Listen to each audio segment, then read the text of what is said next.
இந்த ஓவர் திங்கிங்லேருந்து எளிமையாக வெளியே வந்துட முடியும். அது உங்களுக்கு தெரியுமா? ஓவர் திங்கிங் முதல்ல எப்படி ஏற்படுதுன்ற தெரிஞ்சுக்கிட்டா தானே நீங்கள் அதுலேருந்து வெளியே வர முடியும். நீங்கள் எத்தனை இடத்துலையோ போகிறீங்க யோகா பயிற்சிகள் அப்படின்னு, நல்ல விஷயந்தான், அது வரவேற்கத்தக்கது. ஆனால் எங்கேயுமே இந்த ஒரு விஷயத்த சொல்லிக் கொடுக்க மாட்டாங்க. எப்படி இந்த ஓவர் திங்கிங்லேருந்து வெளியே வர்றது அப்படின்ற ரகசியம் சொல்ல மாட்டாங்க.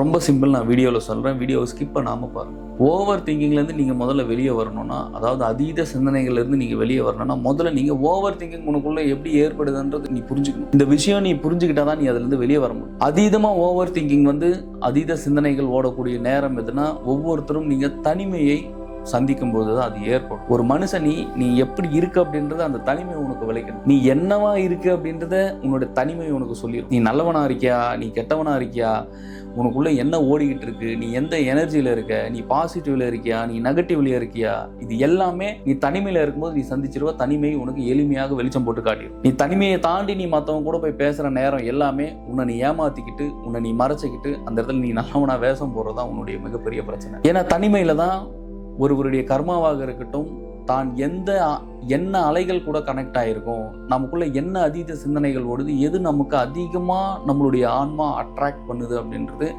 எளிமையாக தனிமையில் இருக்கும்போது தான் தெரியுமே. ஆமாவா இல்லையா? ஒத்துக்கிறீங்களா? அப்போ மற்றவங்க கிட்ட போய் நீங்கள் பேசுறது எல்லாமே நடிப்பு தானே? அப்போ மற்றவங்க கிட்ட நீங்கள் காட்டுறது எல்லாமே வேற ஒரு முகம் தானே? அப்போ தனிமையில் இருக்கும்போது உங்களுக்குள்ள இருந்து என்ன ரெஃப்ளெக்ட் ஆகுதோ, உங்களுக்குள்ள என்ன தாட்ஸ் ஓடுதோ அதானே நீங்கள். அப்போ யாரை பற்றி சிந்திப்பீங்க அதிகமாக? ஏதாச்சும் ஒரு விஷயம் கொண்டு வந்து மனசு போட்டுருச்சுன்னா போதும், அவ்வளோதான்.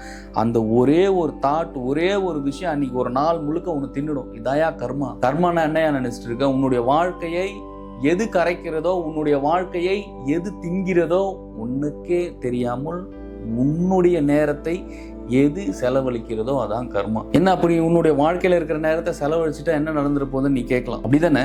உன்னுடைய நேரத்தை செலவழிச்சாதானே நீ உன்னை இங்கிருந்து சீக்கிரமா தூக்கிட்டு போக முடியும். இல்லைன்னா உனக்கு ஞானம் வந்துடும். இல்லை, நீ தெளிவாயிடுவல்ல. இதான் மாயை பண்ணிக்கிட்டு. அப்போ ஒவ்வொரு மனிதனுடைய நேரத்தை இங்க தின்னும் பொழுதும், ஒவ்வொரு மனிதனுடைய நேரத்தை மாயை விரயம் செய்யும் பொழுது இறுதியில் நீங்க எங்க போய் நிற்பீங்க அப்படின்னா, ஒவ்வொருத்தருடைய மரண நாட்களில் போய் நிற்பீங்க. அந்த மரணத்தினுடைய இறுதி நாட்கள்ல போய் நிற்பீங்க. சரி, என்னுடைய நேரம் கர்மா தின்றுச்சு, நான் மரணத்தை நெருங்கிட்டேன் கடைசியா, அதாவது இப்படிங்கிறதுக்குள்ள அந்த வாழ்க்கை முடிஞ்சிடும். நொடிதான், ரொம்ப பெருசெல்லாம் கிடையாது. நீங்க நினைச்சிட்டு இருக்கீங்க, ஏதோ வீடியோ எத்தனை பேர் பார்த்துட்டு இருக்கீங்கன்னு தெரியல. ஆனா பாக்குற ஒவ்வொருத்தருக்குமே வயது அப்படின்றது எப்படி ஓடி இருக்குன்னே தெரியாது. இப்பதான் ஏதோ 10th படிச்ச மாதிரி இருக்கும். நீங்க எப்பயோ பார்த்தா கல்யாணம் பண்ணி ஒரு குழந்தைய பெற்றுட்டு இருப்பீங்க.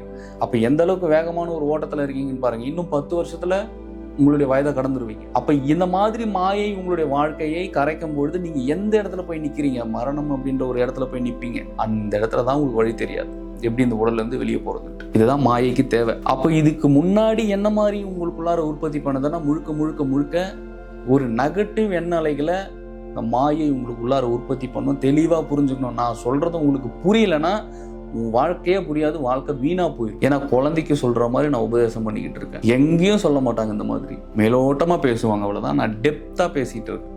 தெளிவா புரிஞ்சுக்கிட்டீங்கன்னா தெளிவா உங்களுக்கு புரியும், உன் வாழ்க்கை மாறும். அப்போ இந்த மாயை உன்னுடைய நேரத்தை கம்ப்ளீட்டா தின்னு உனக்கு ஓவர் திங்க் உனக்குள்ள ஏற்படுத்தி அதீத சிந்தனைகளை உங்களுக்குள்ளார கொடுத்து உங்களை ஒரே இடத்துல உட்கார வச்சு அதை பத்தியே திங்க் பண்ண வச்சு அன்னைக்கு நேரத்தை கழிச்சு மறுபடியும் போய் தூங்குவேன். மறுபடியும் அதே ஒரு வாரம் ஒரே ஒரு தாட்டு ஓவர் திங்கிங்ல நீங்க போயிட்டீங்கன்னா, ஒரு வாரம் அதே உங்களுக்குள்ளார ஓடிட்டு நீங்க முடிஞ்சுங்க. அடுத்த வாரம் வேற ஒரு பிரச்சனை உருவாகும், திருப்பி அது ஒரு வாரம், இப்படி மாச கணக்கா உங்களுடைய நேரங்களை தின்னு கடைசியில மரணத்துல கொண்டு போய் நிறுத்தி தயா கர்மா ஓடும். பல கர்மால இதுவும் இந்த ஓவர் திங்கிங்க ஒவ்வொருத்தருமே சமாளிக்க தெரியாம ரொம்ப போராட்டமா இருக்கீங்க. அது எப்ப பார்த்தாலுமே தன்னுடைய கணவனுடைய சிந்தனை, எப்ப பார்த்தாலுமே தன்னுடைய குழந்தைகளுடைய வாழ்க்கையை பத்தி சிந்தனை, எப்பயுமே தன்னுடைய நண்பர்களுடைய சிந்தனை, கடன் சிந்தனை, பொருளாதார சிந்தனை, இந்த சிந்தனைகளே இருக்கீங்க. அப்ப நீங்க இந்த சிந்தனைகள்ல இருக்கும்பொழுது எப்படி நீங்க பிரபஞ்சத்திற்கு நீங்க உங்களுக்கு வேண்டியதை நீங்க கேட்டு வாங்குவீங்க? ஏன்னா இங்க எதுவுமே பயன் இல்லது கிடையாது, எல்லாமே பயன் உள்ளதுதான். ஒவ்வொரு ஆன்மாவுமே இங்க வாழுதுன்னா, ஒவ்வொரு ஆன்மாவுமே ஒவ்வொரு உயிருமே இந்த இடத்துல இறைவன் இறக்கி விட்டுருக்காருன்னா, ஒவ்வொரு உயிருமே ஏதோ ஒன்று செய்யறதுக்கு தான் வந்திருக்கு.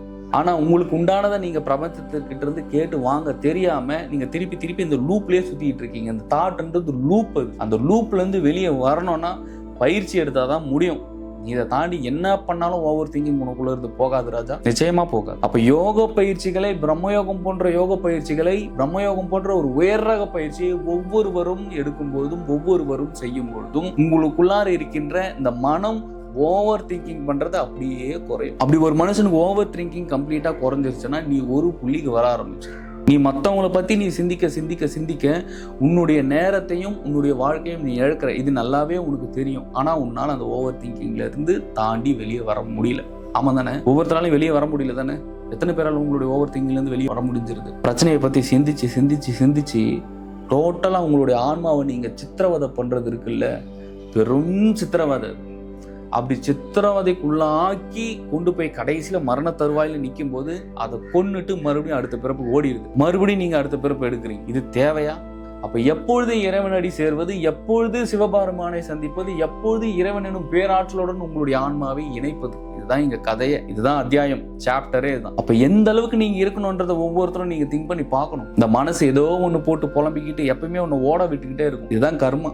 இதுக்குதான் முன்னோர்கள் சொல்றாங்க. அப்ப கர்மாலேருந்து எப்படி வர்றது? இந்த ஓவர் திங்கிங்ன்ற விஷயத்துல இருந்து எதிர் வந்து முதல்ல ஒரே ஒரு விஷயம், ஓவர் திங்கிங் வெளியே வர்றதுக்கு இதை ஒவ்வொருத்தரும் ஃபாலோ பண்ணணும். பிரம்மயோகம் போன்ற உயர் ரக பயிற்சிகள் உங்களோட வாழ்க்கையில நீங்க இணைச்சிக்கும் போது, தினமும் பயிற்சி எடுக்கும் போது எளிமையா உங்களோட கர்ம வினை குறைஞ்சிக்கிட்டே வரும். கம்ப்ளீட்டா உங்களுக்கு உடலில் இருக்கக்கூடிய ஒவ்வொரு அணுக்களிலிருந்தும் ஒவ்வொரு செல்களில் இருக்கக்கூடிய அனைத்து கர்மாவுமே குறைய குறைய குறைய கம்ப்ளீட்டா உங்களுக்குள்ளார இருக்க அக்னி எனும் ஜுவாலையில் அந்த ஆன்ம ஜோதி தீயில் இட்டு உங்களுடைய கர்மாவை எரிக்கும் பொழுது ஒவ்வொருவருமே இந்த கர்மா பிடியிலிருந்தும் இந்த ஓவர் திங்கிங் பிடியிலிருந்தும் ஒவ்வொருத்தரும் எளிமையா வெளியே வர முடியும். இது முதல் இந்த ஒரே ஒரு விஷயம் தான் மாற்றும். அதீதமா அடுத்தவங்களை பத்தி சிந்திக்கிறத நிப்பாட்டு. எப்பவுமே பிரபஞ்ச சிந்தனையிலுமே எப்பொழுதுமே இறை சிந்தனையிலுமே இருங்க. ஏன்னா மாயை நொடிக்கு நொடி உங்களை பார்த்துக்கிட்டே இருக்கு. ஒரு நீ கண்ணாசைச்சா போதும் உங்களை தூக்கிட்டு போயிடுறது ரொம்ப எளிமை. அது ரொம்ப சிம்பிளா உங்களை தூக்கிட்டு போயிடும். அப்ப நீங்க எந்த அளவுக்கு ஒரு விழிப்புணர்வோட எந்த அளவுக்கு ஒரு அவேர்னஸோட நீங்க இருக்கணும் அப்படின்றத பாருங்க. அப்ப அந்த அவேர்னஸ் வரணும் அப்படின்னா பயிற்சி எடுத்தாதான் சாத்தியம். பயிற்சி எடுக்காம என் அவேர்னஸ்ன்றது சாத்தியம் கிடையாது. நான் வந்து இந்த யூடியூப்பை பார்த்து பிராக்டிஸ் எடுக்கிறேன், நான் வந்து இங்கே எனக்கு சொல்லிக் கொடு,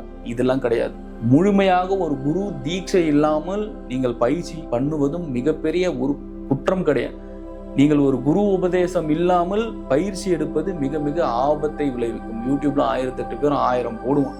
அதெல்லாம் பார்த்துட்டு போய் உட்காந்து பயிற்சி எடுக்கிறது கிடையாது. ஒரு குருவினுடைய பார்வை உங்க மீது படணும். குருவினுடைய தொடுதலாச்சும் இருக்கணும். இது ரெண்டுமே இல்லாம இல்ல குருவினோட அனுகிரகமாச்சும் இருக்கணும். இந்த 3 விஷயங்களுமே இல்லாம நீங்க போயிட்டு யூடியூப்ல ஏதோ ஒரு வீடியோ பார்த்துட்டு நான் வந்து யோகம் பண்றேன், நான் தியானம் பண்றேன்றது முறை இல்லை. அது சரியே வராது. குரு இல்லாத வித்தை குருட்டு வித்தை, தொட்டு காட்டாத வித்தை சுட்டு போட்டாலும் வராது. நம்ம அது அதீத இன்னும் பெரிய பிரச்சனைகளை கொண்டு போய் உங்களுக்கு விட்டுரும். ஸோ பயிற்சிகள் மூலயமா உங்களுடைய ஓவர் திங்கிங்கை எளிமையா சரி பண்ண முடியும். ஸோ ஒவ்வொருவரும் பயிற்சி எடுங்க. ஒவ்வொருவருமே எளிமையாக உங்களுடைய கர்ம வினைகள்லேருந்து தப்பிக்க முடியும். நீங்க கர்ம வினையிலிருந்து தப்பிக்க தப்பிக்க கர்ம வினைகள் குறைய குறைய குறைய இறைவனுடைய குருவுடைய அருளும் பிரபஞ்சத்தின் பேராற்றலுடைய அருளும் முழுமையாக உங்களுக்கு ஒவ்வொருவருக்கும் கிடைக்க ஆரம்பிக்கும். நான் சொல்றது நிஜம். இதை நீங்க ஒவ்வொருத்தரும் உங்களுடைய லைஃப்ல நீங்க ஃபாலோ பண்ணிக்கிட்டீங்கன்னா உங்களுடைய வாழ்க்கை நல்லா இருக்கும். இல்லைன்னா இந்த லூப்லயே இருந்து கடைசியில அப்படியே உங்களை எடுத்துட்டு போய் கொண்டுட்டு அப்படியே அது பாட்டுக்கு அது வேலையை பார்த்துட்டு. ஸோ கவனமா இருக்கணும்.